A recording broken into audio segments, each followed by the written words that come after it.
তুকারি তো করছো। হ্যাঁ তুই তুকারি, আমি বরিশাল্লা বুঝো আমি কি গালি জানি, আমি সেই লেভেলে গালি জানি। তোমাদের বাসায় সেনাবাহিনী হানা দিয়েছিল, এটা কি সত্য ঘটনা? আমরা ডিএইচএস থাকি, সেনাবাহিনী আলটিমেটলি আমাদের পাহারা দেয়, বাসায় কেন হানা দিবে? এখন পর্যন্ত হাতে কয়টা বিয়ে হয়েছে? 4টা। তুমি সেকেন্ড? হ্যাঁ। থার্ড ফোর্থ চলে গেছে, হ্যাঁ। ফার্স্টও চলে গেছে, আরো 100 আসলেও থাকবে না, চলেই যেতে হবে। সর্বোচ্চ কত টাকা কামিয়েছো এখন পর্যন্ত এক মাসে? 30 লাখ। 30 লাখ এক মাসে? হ্যাঁ। হিসাব বুঝো না, দুধু খাও।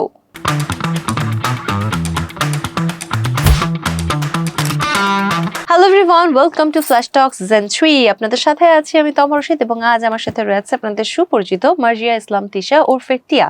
তার সাথে আজ অনেক প্রসঙ্গ নিয়ে কথা হবে। স্বাগত জানাচ্ছি, কেমন আছো?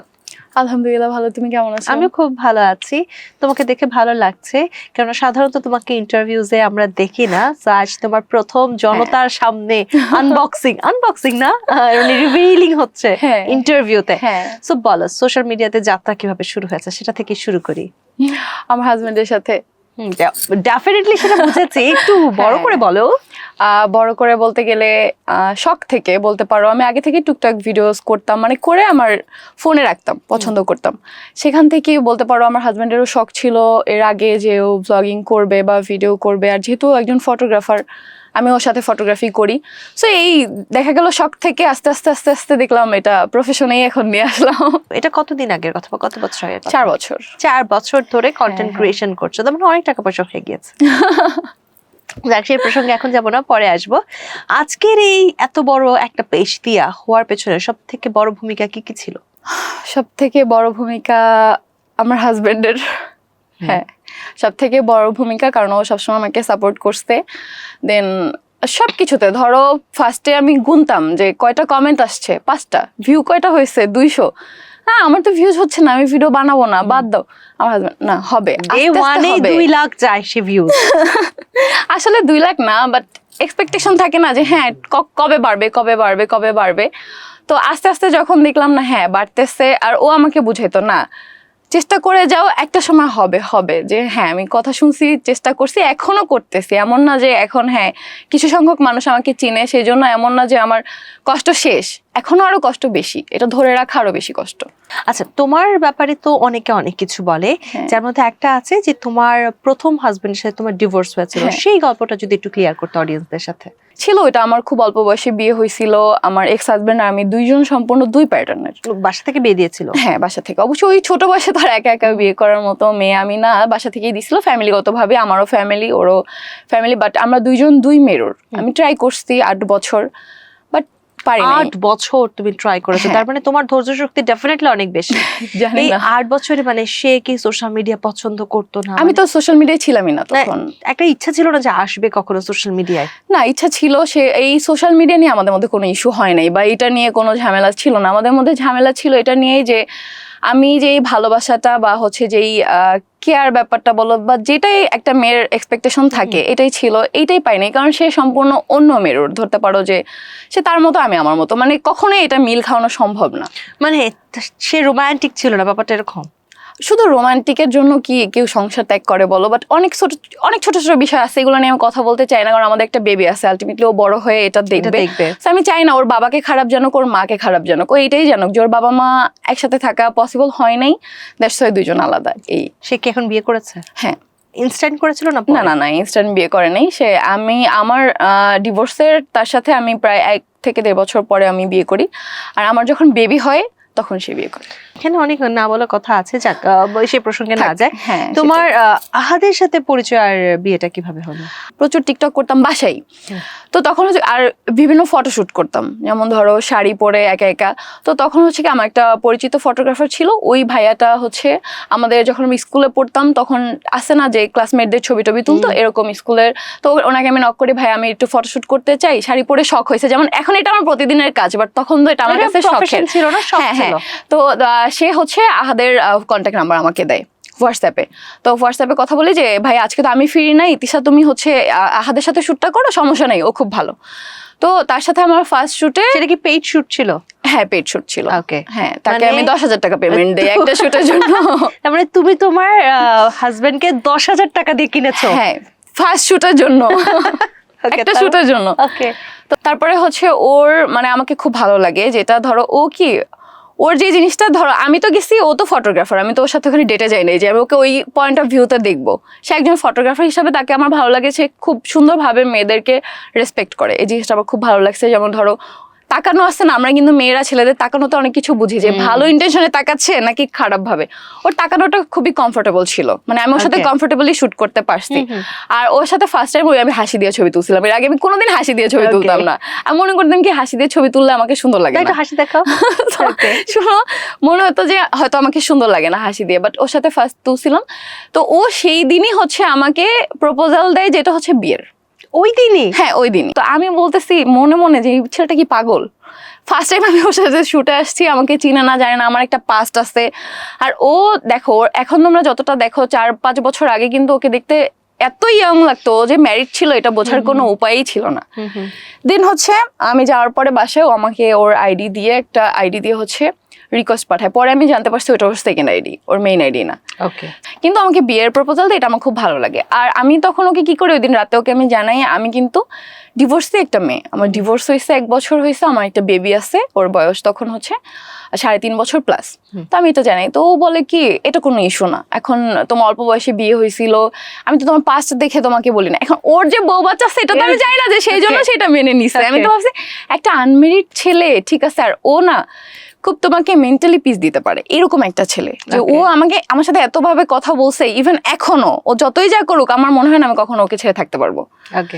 এই কথা চলতে থাকে। দেন 3-4 দিন পরে হয় কি কেন জানি না, আমি ওর কথায় আমি রাজি হয়ে যাই। ওকে, হ্যাঁ ওকে ঠিক আছে বিয়ে করে ফেলি। আমি বিয়ে করে ফেলছি, আমার বাসায় কিন্তু কাউকে কিছু জানাই নাই, কেউ না, ইভেন আমার ভাইকে সবকিছু বলে আমার ভাইও জানে না, কাজ অফিসে যে। হ্যাঁ, বাট ওর ফ্রেন্ডরা জানতো। ওকে, দেনমোহর কত ছিল? দেনমোহর ছিল 5 লাখ টাকা। এটা ওই যেটা বলছে সেটাই, আমি কিছু বলিও নাই। আর হচ্ছে ওর ফ্রেন্ডরা জানতো, কিন্তু ওর কোনো ফ্রেন্ডও আমাকে জানায় নাই যে ও ম্যারিড, ঠিক আছে। দেন হচ্ছে ওর ফ্যামিলি মেম্বার্স কেউ জানতো, বাট আমি তাদের এখন নাম বলবো না, তো আমার শ্বশুরবাড়িতে ঝামেলা লেগে যাবে যে তুমি আগেই জানতা, বুঝতে পারতেছো? সো এটা আমি বলতে চাচ্ছি না। তো এই জন্য আমি শিওর যে বাসার মানুষজনও জানে। তো আমার মাথায় ওইটা তো চিন্তাই আমি করি নাই যে ও ম্যারিড হতে পারে, কোনো ম্যারিড ছেলে তো আর এইভাবে বিয়ে করবে না, এটা তো আমি তো আর আগে এইটার মধ্যে পড়ি নাই যে আমি বুঝবো।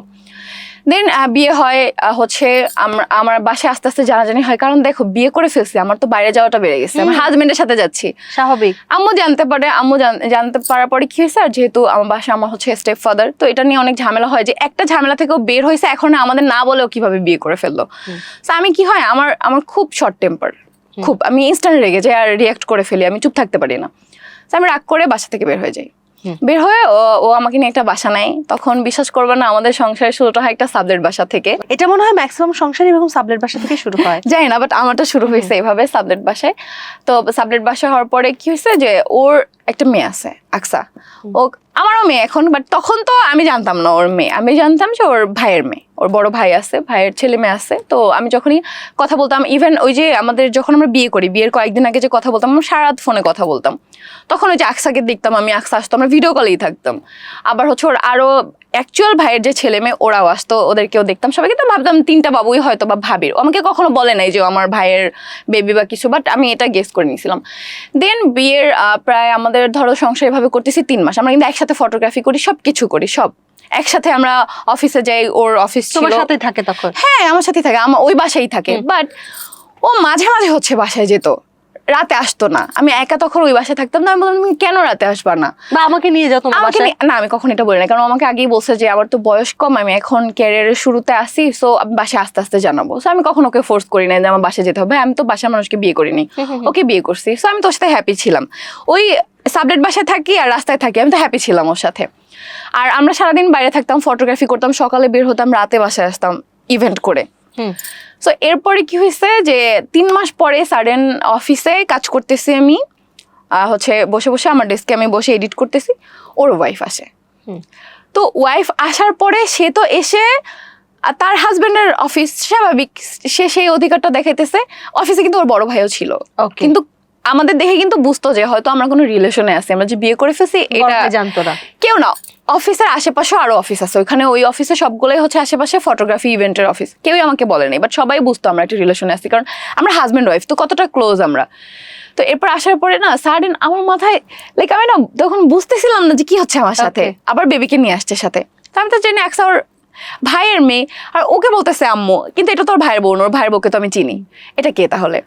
দেন কি হয়েছে, আমি ইনস্ট্যান্ট যখন আমি জানতে পারছি, ভাইকে বলছি ভাই কে ও সামনেই বলছি আহাদের ওয়াইফ।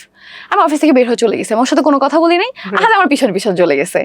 আমি যখন বাসায় গেছি ও আমার পিছন পিছন চলে গেছে। না, এটা একটা বুদ্ধিমানের কাজ করেছো যে ওখানে কোনো সিন ক্রিয়েট করনি। সিনেমাতেও বলে যে কখনো এরকম সিচুয়েশনে সিন ক্রিয়েট না। আর আমি এমন একটা মানুষ, দেখো তখন তো আমি বুঝতেছি না যে কি হচ্ছে সিচুয়েশনে, তো আমি ওখান থেকে চলে গেছি ইনস্ট্যান্ট, যে এখানে আমি ওকে কি বলবো, আমি আগে বুঝে নেই। রাগ করে বের হয়েছো না?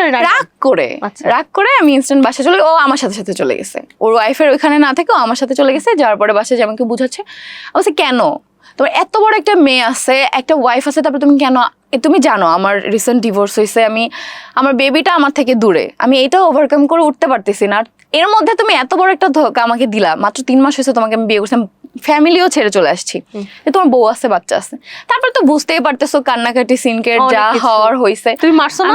না না না, তোমাকে মারছে না, আমাকে কখনো গায়ে হাত তুলে নেয়, আমাকে মারবে কেন, আমি তো ভিকটিম এখানে। আর আমি এমন গালাগালি করছো? হ্যাঁ, অনেক গালাগালি করছি আমি, এটা এখন বলা যাবে না, অনেক গালি দিছো, এইটা এখানে বলা যাবে না, মানুষজন অনেক বাচ্চারা শো দেখে। তুই তুকারি তো করছিস। হ্যাঁ, তুই তুকারি, আমি বরিশাল, বুঝো আমি কি গালি জানি, আমি সেই লেভেলে গালি জানি, অনেক গালি দিছি অনেক। তো ওই সাবলেট যে বাসায় থাকতাম, ওই আপুটা বুঝতে পারছে কিছু একটা হয়েছে, উনি এসে বুঝেছে যে তোমাদের সংসারটা দেখে আমার মনে হয়েছে এই ছেলের মধ্যে কোনো ঘাপলা আছে, যে বাসায় থাকে একদিন, এখানে থাকে একদিন, আবার যায়, বিয়ে করছে, বউর কাছে থাকবে, কেন যাবে। পরে আমি বলছি আপু এই কাহিনী, ওর বউ আছে, বাচ্চাও আছে। পরে তো বলতেছে যে কিভাবে তুমি বুঝলা না। দেন আমি ওই দিন রাতে ওর মেইন আইডি পাই, ও আমাকে ব্লক করে রাখে মেইন আইডি থেকে, যেখানে ওর ওয়াইফের সাথে ওর ছবিও আছে। ও মাই গড, খুব বেশি যে ছবি সেটা না, বাট আছে। আর ওর ওয়াইফের আইডিতে অনেক ছবি আছে, বাট ওইটা প্রোফাইল লক করা এবং আমাকে ব্লক করা। দেন আমি আস্তে আস্তে অ্যানালাইজ করে সবকিছু বের করি, কি কি করছে না করছে, ওদের অনেক সুন্দর সুন্দর মোমেন্ট। দেন ও আমাকে কিছু রিজন দেখায়, স্বাভাবিক, দুই বউকেই তো কন্ট্রোলে রাখতে হবে। এখন দেখো একটা মেয়ের বিষয়, আমি এখন এগুলো বলতে চাই না, সে আকসার আম্মু, সেটা নিয়ে বলতে চাই না, বাট সে প্রুফ সহ আমাকে দেখায় যে সে কেন বিয়ে করছে। তার বইয়ের রিজনটা জানতে চাই না, তার ব্যক্তিগত কি রিজন ছিল? ব্যক্তিগত রিজন এটাই ছিল, সে ওই বইয়ের সাথে হ্যাপি না, কেন হ্যাপি না ওই কারণগুলো আমাকে দেখাইছে। ওই বইয়ের পাস্ট বলো যাই বলো, এখন এগুলো নিয়ে আমি বলছি, সে একজন মা, আমি এটা বলতে চাচ্ছি না, আমাদের ফ্যানরা মানে আমাদের যারা ভালোবাসার মানুষ তারা সবাই জানে এই বিষয়গুলো। বউ ততক্ষণে জানে তোমার কথা? হ্যাঁ, ওর বউ তো আগে থেকেই জানে যে অফিসে একটা মেয়ে আছে, ওর সাথে হয়তো বা ওর রিলেশন আছে। ও আগে থেকেই জানে? হ্যাঁ, তো আমি অফিসে যাচ্ছি, দেখো আমার হাজবেন্ড এখন যদি অফিসে কাউকে নিয়ে যায় বা কিছু করে, আমি টের পাবো না? সে সবই জানতো, বাট সে জানতো যে রিলেশন করি, বিয়ে করে ফেলছে এটা জানে না। যেদিন আহাদ এটাও তাকে বলে যে আমি বিয়ে করছি, কাকে বিয়ে করছো? তিশাকে। বলে বিয়ে কেন করছো, রিলেশনই করতা, তুমি রিলেশন করতা, তোমাকে ওখান থেকে আমি ফিরাই নিয়ে আসতাম, বাট তুমি বিয়ে পর্যন্ত। তো ওদের মধ্যে দুজনের ব্যক্তিগত কিছু কথা ছিল, আহাদ ওকে অনেক কিছু বলছে যে তুমি তো লাইফে এগুলো করছো যার জন্য আমি বিয়ে করতে বাধ্য হয়েছি, তুমি শুধু আমার থাকলে তো আমি করতাম না। কোথাও রিলেশনে ছিল? হ্যাঁ, তো এই জন্য হয়তো বা সে আমাকে বিয়ে করছে, যে তুমি যদি শুধু আমার থাকতা তাহলে তো আমি এগুলো করতাম না। ট্রায়াঙ্গেল পরকিয়া কেস, একদম। তো পরকিয়া কি, বিয়ে হয়ে গেছে, পরকিয়া হলে তো ওটা ওখান থেকে স্টপ হয়ে যেত, যে আমি জানতে পারছি ওর বউ আছে, শেষ। তার বউ তো পরকিয়া করছিল। হ্যাঁ ওকে, হ্যাঁ, যাই হোক। তো এরপরে কি হয়েছে, এরপরে ম্যানেজ করছে যে হ্যাঁ ও থাকবে আমিও থাকবো, আমরা ওই সাবলেট বাসায় থাকতেছি, ওকে ফাইন। আমি ওর ওয়াইফকে মেনে নিছি, ওর ওয়াইফ আমাকে মেনে নিছে, থাকবে। আমি কেন মেনে নিছি, প্রথমত হচ্ছে যে এই যে ব্ল্যাকমেইল, আর সবচেয়ে বড় ব্যাপার আমার একবার ডিভোর্স হয়েছে। তোমার মানাটা বুঝতে পারি। হ্যাঁ, ওই মেয়ে কি তার বাচ্চার নাম হচ্ছে আকসা? আকসা, আকসার মা কেন রাজি হলো থাকতে? এটা সেই বলতে পারবে। টাকা পয়সার জন্য? আমি কিভাবে বলবো, সে রাজি হয়েছে, আমি তো জানি না সে এখন কোথায়, সেটাও আমি জানি না, বা জানলে ওই বিষয়ে আমি কথা বলতে চাই না, কারণ সে এখন আমাদের সাথে জড়িত নাই। এখন ডিভোর্স হয়ে গেছে? ডিভোর্স অনেক আগে হয়ে গেছে। সো এখন তুমি হ্যাপি? আমি তো ওর সাথে সবসময় হ্যাপি। তোমাদের বিয়ের কয় মাস পর তার ডিভোর্স হয়? 3 মাস পরে তো আমি জানতেই পারি, তারও প্রায় 4-5 মাস পরে। আমরা একসাথে 2 মাস ছিলাম, মানে 3 জন একসাথে। ফার্স্টে আমরা সিদ্ধান্ত নিয়েছি 2 জনের একজনের থাকবো না, ঠিক আছে চলে যাবো। দেন আকসার আম্মু আমাকে বলতেছে যে একবার ডিভোর্স হয়েছে তোমার, তুমি আবার ডিভোর্স করবা, আর আমার তো একটা বেবি আছে। আমি বলছি তুমি কি পাগল, তুমি এখনো ওর কথা চিন্তা করতেছো? দেন আমাকে হচ্ছে সারেন কল করে আকসার আম্মু যে যেহেতু একসাথে আমরা মেনেই নিছি, তো আলাদা বাসায় থেকে কি হবে, আমরা এক বাসায় থাকি, আমাদের খরচটা কমবে। তো তখন কি হয় যে দীপার মনে একটা, মানে আকসার আম্মুর মনে একটা ছিল যে ও ভ্লগিং করবে। সো এতদিন হচ্ছে আমাদের শ্বশুর বাড়িতে থাকার কারণে ওরকম পরিবেশ ছিল না, করতে পারে না। এখন যেহেতু ফ্ল্যাট বাসায় থাকতেছে করবে। তো এরপরে আমি বলে আচ্ছা ঠিক আছে করো, বাট যদি ভ্লগিং করো আমাদের এই 3 জনের একটা সম্পর্ক, এখনো কিন্তু আমার আত্মীয় স্বজন যারা আছে কেউ জানে না যে আমি এরকম একটা বিয়ে করছি, আমার হাজবেন্ডের ওয়াইফ আছে। আলটিমেটলি তখন তারা আমরা ফেসবুকে ভাইরাল না যে সবাই সবকিছু জানবে, বাট একবার জানার পরে দেন হচ্ছে যদি এই সম্পর্কটা ভেঙে যায় এটা কিন্তু মানুষ ভালোভাবে দেখবে না। সো তুমি আর আহাত ভেবে নাও, আমি যেহেতু এই সংসারে আমি হ্যাঁ বলছি আমি থাকবো, সো আমার মৃত্যু পর্যন্ত আমি থাকবো, তোমরা থাকো আর না থাকো আমার শেষ পর্যন্ত আমি থাকবো। আমি যেহেতু বলছি তাতে আমার যদি জীবনও চলে যায় আমি থাকবো, আমার ফ্যামিলির সাথে ফাইট করতে হয়, যা করতে হয় দুনিয়ার সাথে আমি করবো।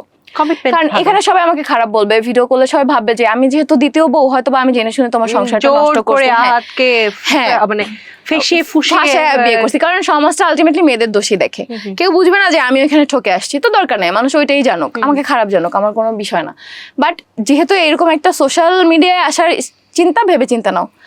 2 দিন ওদের ভাবার টাইম দিই, 2 দিন পরে আমাকে বলতেছে না আমরা ভাবছি ঠিক আছে এই সম্পর্কটাই থাকবে, তাহলে ভ্লগিং শুরু করি। আমরা 3 জন ভিডিও করা শুরু করি, রাতে এসে ভিডিও এডিট করি, সারাদিন ভিডিও করি, আবার ইভেন্ট করি, অনেক কাজ, প্রচুর কাজ করি। তো সবকিছু সুন্দরভাবে যাচ্ছিল সবকিছু।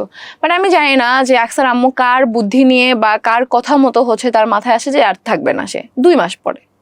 2 মাসে কিন্তু কোনো ঝামেলাও হয় নাই, আমাদের কিছু হয় না। হয়তো সোশ্যাল মিডিয়া থেকে তাকে ফোন, সোশ্যাল মিডিয়া না, তার ফ্যামিলির কেউই হয়তো বা তার বোন আছে, তার বোনরা আলটিমেটলি তারাও তো তার ভালোর জন্যই বলছে, হয়তো বা তারাও আমার ফ্যামিলির মতো নিতে চাইছে। আমার ফ্যামিলির তো কোনো তখন ফিউচার ছিল না, এক ছেলে 2 বউ একসাথে থাকে, মানে এটা তো মানুষের কাছে একটা অন্যরকম ব্যাপার। আকসার মাকে আসলে সেকেন্ড বিয়ে করার জন্য ডিভোর্স দিয়ে দেয় তখন না, সে হচ্ছে চলে যায়, চলে যাওয়ার পরে তাকে আনতে যাই আমরা। তখন এমন একটা রাশের টাইমে চলে যায়, যারা ফটোগ্রাফার তারা বুঝবে, ডিসেম্বর মাসে ওয়েডিং সিজন, ইভেন্ট গুলো শেষ হওয়ার পর ওকে আনতে যাই, ও চলে আসে আমাদের সাথে। ওর ফ্যামিলি অনেক সুন্দর করে অ্যাকসেপ্ট করে নেয়, ওর মাও বুঝায় যে একটা ছেলে 2টা বিয়ে করতেই পারে, কোনো সমস্যা নেই, আর যেহেতু তিশা তোমাকে এত ভালোবাসতেছে যাও। চলে আসে, আবার আসে। তখন হচ্ছে 2 মাস পর না, ও থাকার কিছুদিন পরেই চলে গেছিল, তখন চলে আসে। এরপর আমরা 2 মাস একসাথে থাকি, 2 মাসে কোনো ঝামেলা টামেলা কিছু হয়নি। 2 মাস পরে আবার তার মনে হয়েছে যে সে চলে যাবে, মানে আসছে না একটা যে যাই থাকবো না একটা বিষয়। দেখো আমিও তো থাকতেছি, মানে সে কেন এগুলো করছে আমি জানি না, পরে আমরা জানতে পারছি ছিল। যাই হোক, তো এরপরে হচ্ছে হয়তো বা হাজবেন্ড বিয়ে করছে এই জন্য সে জড়াই গেছে অন্য কোনো সম্পর্কে। তুমি বলছিলে আগেও তার সম্পর্ক ছিল, ওটা তো আগে ছিল, দেখো আমি নিজের চোখে তো দেখি নাই, বাট যেগুলো আমাকে আমার হাজবেন্ড বলছে বা আমাকে জানাইছে আমি সেটাই জানছি। বাট আমি যে মানুষটার নিজের চোখে দেখি নাই আমি তো তার সম্পর্কে বলবো না। তার মানে পরবর্তীতে সে আবারও পরকীয়া করে যখন তোমার সাথে আহাদের বিয়ে হয়, এবং তারপরে সে সেই ছেলেকে বিয়ে করে ফেলে। না বিয়ে করে না, বিয়ে করে না। তারা চলে যাওয়ার পরে এরপর আবার আমরা আনতে যাই। আনতে যাওয়ার পরে তখন ওইখানে একটা ঝামেলা করে যে ও আসবে না, ঠিক আছে, অনেক সিন ক্রিয়েট করে। তো তখন হচ্ছে যে কোনো ভাবেই হোক আমরা হচ্ছে আমার ফ্যামিলির হেল্প নিয়ে আমরা ওখান থেকে চলে আসি। চলে আসার পরে এরপরে আবার তাকে আনতে যাই 1 মাস পরে। আমি আহাদ আমাকে বলে যে না আনতে যাবো না। আমি ওকে বলি যে চলো, আকসার কথা চিন্তা করে হলেও চলো। আমি আকসাকে অনেক বেশি মিস করতেছিলাম, প্রতিটা রাত আমি কান্না করতাম ওর জন্য। মানে ও এত ভাবে আমার সাথে মিশে গেছিল, কারণ আমার বাচ্চা আমার থেকে দূরে, ও আমার কাছে আসছিল।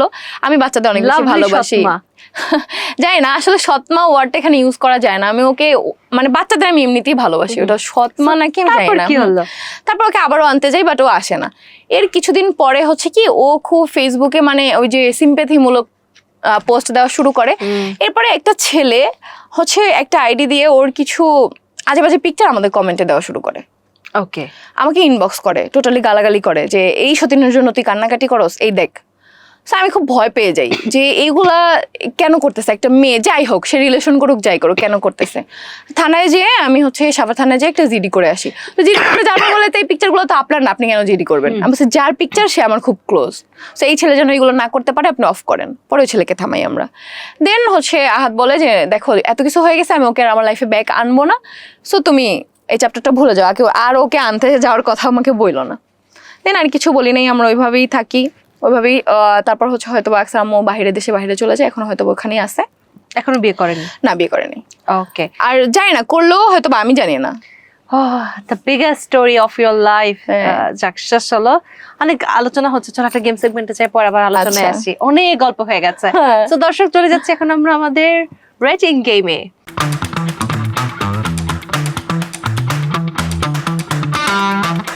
চলো একটু মজার কিছু করি।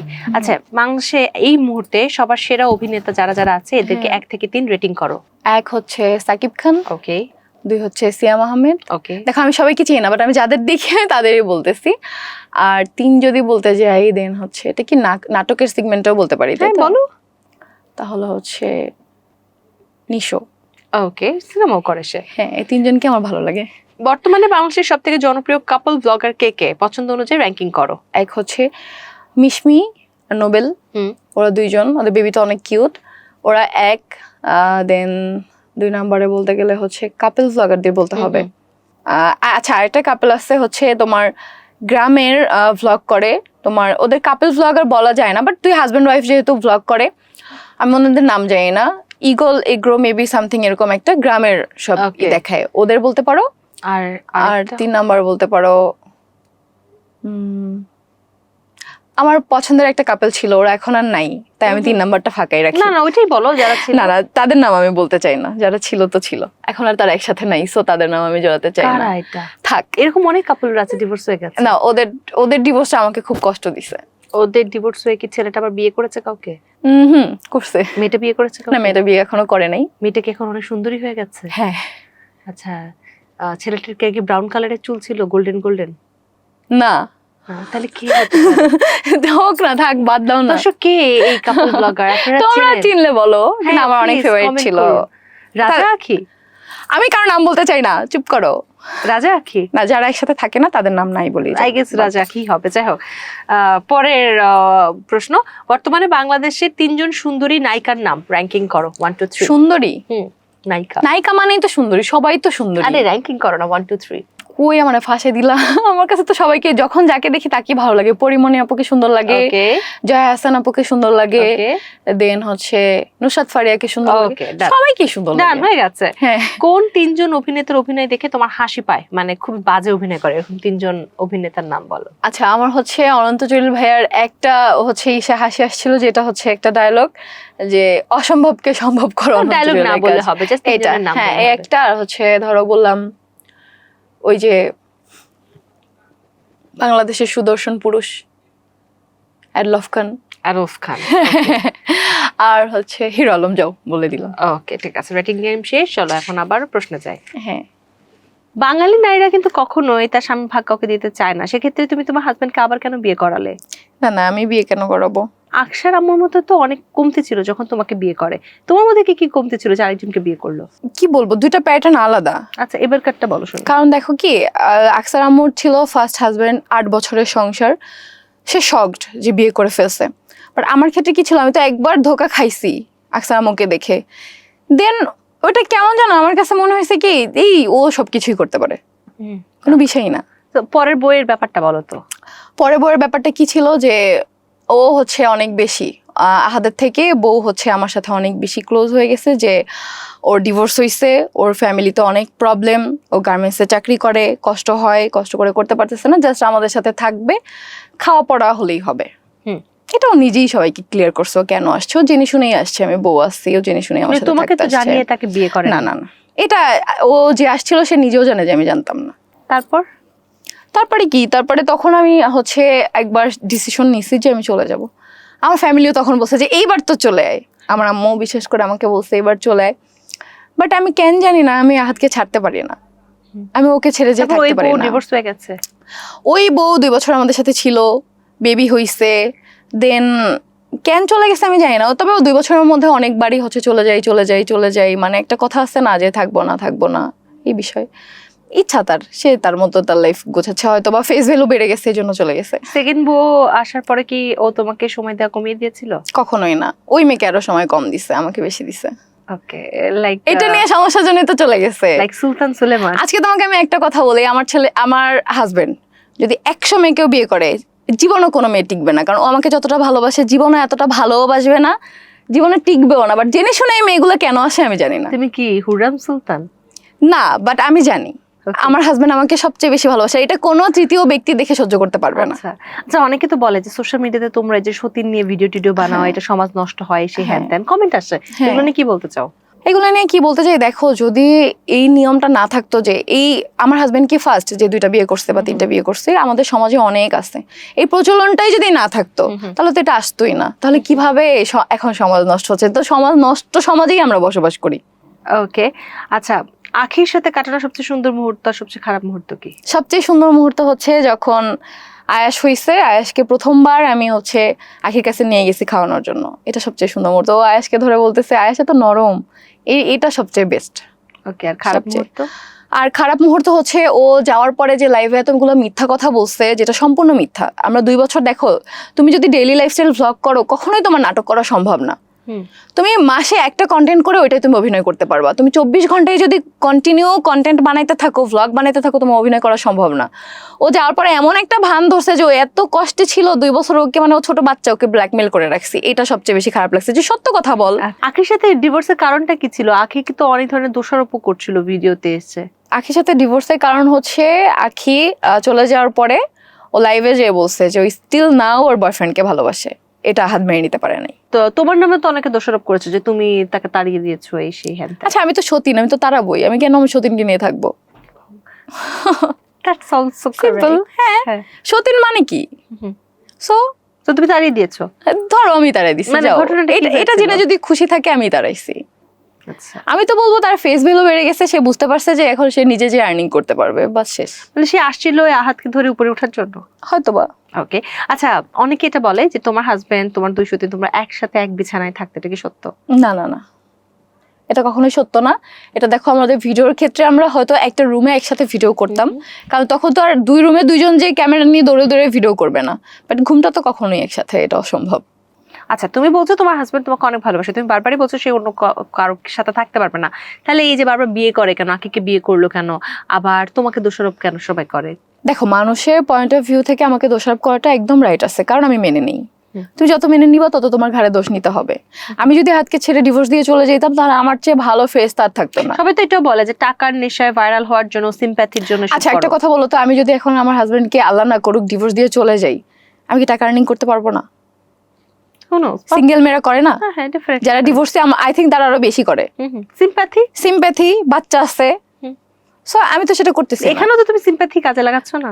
কোথায় লাগাচ্ছি সিম্প্যাথি কাজে? না, আমি আমার লাইফে কোথাও এই সিম্প্যাথি ওয়ার্ডটা কোথাও আমি কোনো ক্ষেত্রেই আমার এটা পছন্দই না। যারা সিম্প্যাথি নেয় তাদেরও আমার পছন্দ না, আমারও এটা নেওয়া পছন্দ না। আচ্ছা, তোমার আগে একজন হলো আফসার মা, এরপর তুমি, এরপরে আখি, এরপরে সে আবার নাকি বলে একটা ইমো ফ্রিল্যান্সার কাউকে বিয়ে করেছে, এটার ঘটনা কি?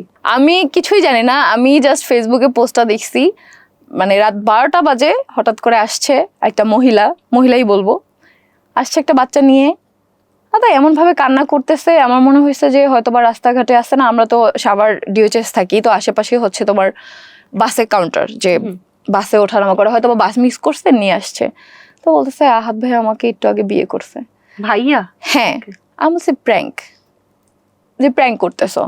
হ্যাঁ, সাথে 2টা ভাইগনা আসছে, আহাদের ওরা ছিল, তোরা প্র্যাঙ্ক করতেছো, তোর মামাকেই ডাক দে।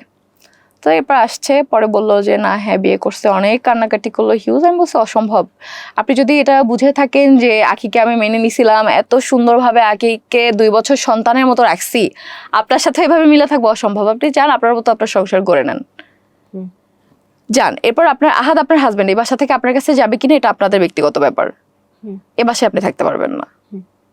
চলে গেছে মেয়েটা। হ্যাঁ, ওই দিন রাতে থাকছে, না ওই দিন রাতে থাকছে বাসায়, হচ্ছে আমার হেল্পিং হ্যান্ড আছে, তার সাথে ঘুমাইছে, সবাই রেগে গেছিল। তুমি হাতকে কিছু বলো নাই?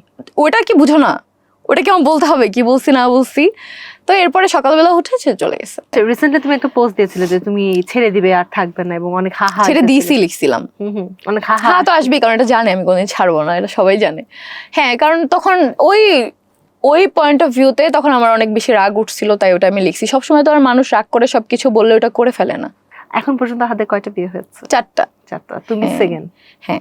থার্ড ফোর্থ চলে গেছে, ফার্স্টও চলে গেছে, আরো 100 আসলেও থাকবে না, চলেই যেতে হবে। কেন? জাদু করো? জাদু করতে হয় না, আমি জানি। কিভাবে জানো? কারণ দেখো আখিকে আমি থাকতে দিছি, আমার সংসারে জায়গা দিছি, ও থাকছে। আমি যদি না দিতাম, না মানতাম, এই মেয়েটাকে আমি মানি নাই, থাকতে পারছে না, পারে না। তো কিভাবে থাকবে আমি না মানলে? আর আমি জানি যে মেয়েরা আসবে এরা টাকা পয়সার লোভেই আসবে, তুমি আর মানবে না। আমি যদি না খাওয়াই, এরা নিয়ে যে হাতকে কামাই করে খাওয়াবে তোমার মনে হয়? আর শোরুমের টাকা হাত আমাকে না বলে নিয়ে যাবে, ওই মেয়েকে নিয়ে খরচ করবে, যা কর। ওকে, সো এই মেয়েরা আসেই, এখন যদি আলাদা বাসায় থাকে ওই মেয়ে তো ভাইরাল হতে পারবে না। প্রতিদিন ঘুম থেকে উঠে একটা টেনশন থাকে, বা ঘুমাতে যাওয়ার আগে আবার নতুন কোনো মেয়ে কলিং বেল টিপলো, আহাদ ভাই আমাকে বিয়ে করেছে। না, এটা থাকে না। আমার প্রতিদিন ঘুম থেকে উঠে এটা টেনশন থাকে যে অনলাইনে কোন বউরে দেখতেছি লাইভ করতেছে যে আহাদ আমাকে বিয়ে করছিল, বাচ্চাও আছে। ওকে। এটা আহাত বারবার বিয়ে কেন করে? ওকে কোনো সমস্যা আছে? জানি না, হয়তোবা পাগল? মানসিক ভাবে সমস্যা আছে, কোনো পাগল না। আসলে হয়তোবা, আমি জানি না, বাট কোন স্বাভাবিক মানুষ কি করে বারবার কোনো বিয়ে? ট্রিটমেন্ট চলছে হ্যাঁ, ট্রিটমেন্ট চলতেছে 1 বছর আসলেই? যাবত। 1 বছর যাবত ট্রিটমেন্ট চলতেছে ওর। এই বিয়ে করার জন্য?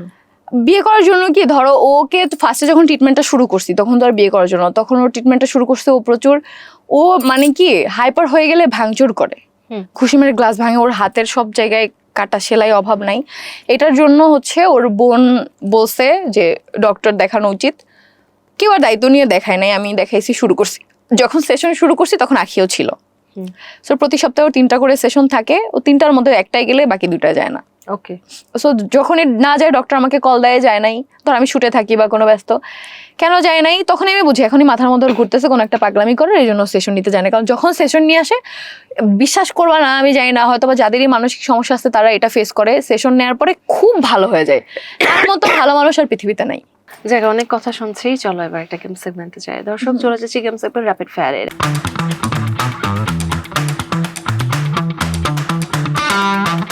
আমি খুব পরিপাটি। জীবনে শেখা সবচেয়ে বড় শিক্ষা? চুপ থাকা যে কোনো সিচুয়েশনে। যদি সময় পেছনে নিতে পারো তাহলে কি বদলাবে? আমার বাবা মার সেপারেশনটা আটকানোর ট্রাই করব। শান্তি খুঁজে পাও কোথায়? মায়ের কাছে। হাসির পেছনের শক্তি কি? আমার বাচ্চা। একদিনের জন্য পৃথিবী বদলাতে পারলে কি করবে? আমার ছেলেকে আমার কাছে নিয়ে আসবো। ওকে। ভালোবাসা না টাকা? টাকা। জীবনে কত টাকার মালিক হতে চাও? এত টাকা মালিক হতে চাই যে আমার 4টা সন্তানেরই বড় হলে আমি যেই পরিশ্রমটা করতেছি এটা করতে না হয়। 4টা সন্তান কে কে? আকসা, আয়াত, আলিশা, আয়াস। সবাই তোমার সাথে এখন? আমার সাথে একজন, বাট সবাই আমার মনে, সবাই আমার সন্তান। লাইফে সবচেয়ে বেশি কষ্ট কখন পেয়েছো? ফার্স্ট লাইফে সবচেয়ে বেশি কষ্ট পেয়েছি যখন আমি বিয়ের 3 মাস পরে জানতে পারছি যে ওর ওয়াইফ আছে আর বাচ্চা আছে। আহাত তোমার লাইফের কি? আমার লাইফে সবকিছু। ওকে, র্যাপিড ফায়ার শেষ, আবার চলো প্রশ্নে যাই। ওকে। আচ্ছা, তোমাদের এইসব নাটক দেখে নাকি বলে তোমাদের বাসায় সেনাবাহিনী হানা দিয়েছিল, এটা কি সত্য ঘটনা? আমরা ডিএইচএস থাকি, সেনাবাহিনী আলটিমেটলি আমাদের পাহারা দেয়, বাসায় কেন হানা দিবে? সো এটা সত্য ঘটনা না? না। তোমাদের পাহারা দেয়। তোমার মাসিক ইনকাম কত টাকা? 20,000 টাকা। Definitely not. তোমার মাসিক ইনকাম কত টাকা? 20,000 টাকা। তোমার 16টা পেজ থেকে 20,000 টাকা আসে? 16টা পেজ তো বললাম, মনিটাইজেশন বন্ধ, একটা মাত্র ঠিক হয়েছে। আচ্ছা, সর্বোচ্চ কত টাকা কামিয়েছো এখন পর্যন্ত এক মাসে? 30 লাখ। 30 লাখ এক মাসে? হ্যাঁ। কি হয়েছিল এই মাসে? আমার ভাইয়ের বিয়ে। কি করেছিলে? সবকিছু, বিয়েতে যা যা করতে হয়। তখন আমার 16টা পেজ রানিং ছিল। আর 16টা থেকে সেম কন্টেন্ট দিতে? না, ডেফিনেটলি নট। আমার এক একটা পেজের সাথে এক একটা ইউটিউব চ্যানেলের সাথে কন্টেন্ট তুমি কোনো মিল পাবে না। এত কিছু মেনটেন কে করতো? আমি একা? একা কেন, তুমি ধরো যে সেট করা থাকতো সবকিছু, যে এতগুলো রিলস, এতগুলো ভিডিও, এতগুলো সবকিছু করতে হবে, টার্গেট ফিল আপ করতাম। তাহলে অন্য কিছু কিভাবে করতে? ওটার ভিতরে অন্য কিছু বলতে কি, খাওয়া দাওয়া, ঘুম? ঘুম তো খুবই কম, আমি এখনো মাত্র 3 ঘন্টা ঘুমাই। ওকে। আর সর্বনিম্ন ইনকাম? সর্বনিম্ন অনলাইন থেকে? না না, সব মিলিয়ে। সব মিলিয়ে ধরো ইভেন্টে সর্বনিম্ন ইনকাম করছি 10,000। ওকে। আর সর্বোচ্চ?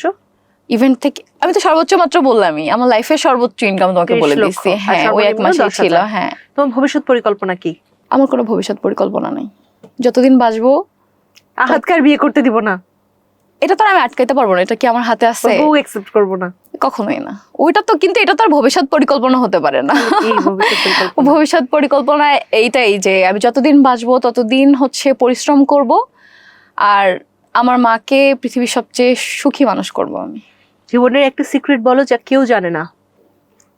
আমি লুকায় লুকায় আয়েশের ভিডিও দেখি। ওকে। লাস্ট গুগল সার্চ কি? আমি গুগলে কোনো কিছু সার্চই করি না। কেন? গুগলে কি সার্চ করবো ভাই, লাগে না। সার্চ করো না। ওকে। তোমার সেলিব্রিটি, প্রিয় সেলিব্রিটি কে? দিশা। দিশামণি। ওকে। যদি তুমি একদিনের জন্য দিশামণি হও তাহলে কি করবে? ওর আম্মু খালামণির থেকে অনেক বেশি আদর নিব। ওকে। সো চলো এবার একটা গেম সেগমেন্টে যাই। দর্শক চলে যাচ্ছে এবার অ্যাক্টিং রাউন্ডে।